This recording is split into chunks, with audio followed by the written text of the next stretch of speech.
Welcome to Cooking with the Clauses. I am Mrs. Claus, and this is my husband, Santa. Ho, ho, ho. And today we're going to be decorating cookies. All you'll need is some icing put in a plastic bag and some scissors to cut off the tip. Would you like to do the same? Yes, thank you, dear. But you forgot the most important step, a little bit of Christmas magic. Oh. And all you do after you cut off the tip is take your icing and just put it all over your cookie like so.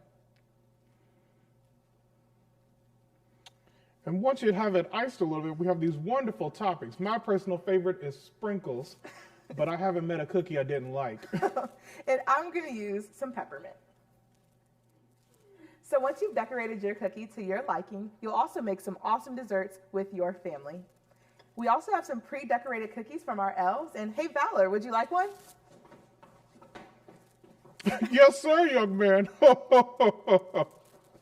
Yep, that's for you. I hope you enjoy, Valor.